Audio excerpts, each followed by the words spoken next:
Let's introduce the candidates. Former Utah Governor John Huntsman. Representing the 6th District of Minnesota, Congresswoman Michelle Bachmann.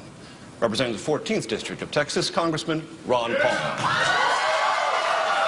Congressman Paul, let me follow up with you for just 30 seconds. Is it worth going to war to prevent a nuclear weapon in Iran? No, it isn't worthwhile. And the only way you would do that is you would have to go to the Congress. We as Commander-in-Chief aren't making the decision to go to war. You know, the old-fashioned way, the Constitution, you go to the Congress and find out if our national security is threatened.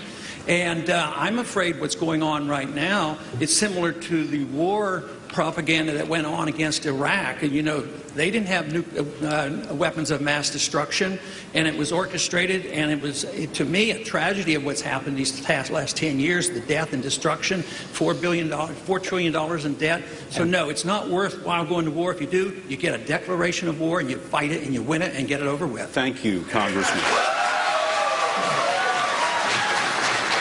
Congressman Paul, my spidey sense tells me we have a debate about to get launched here. I know you have an opinion you'd like to weigh in. Yes. Torture is illegal. And by our laws, it's illegal by international laws. How do you define torture, sir? Well, waterboarding is torture, and many other things.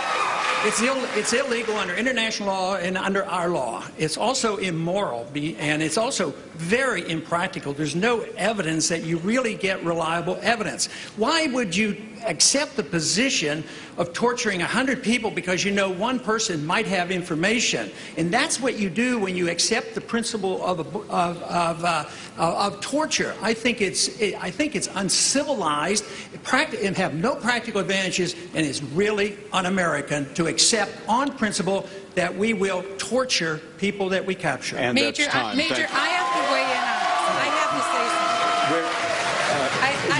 I have to say something on this. I'm sorry. That brings us to the end of the first hour of the debate. Some CBS stations will be leaving us, but you can continue to follow the debate online on CBSNews.com and NationalJournal.com.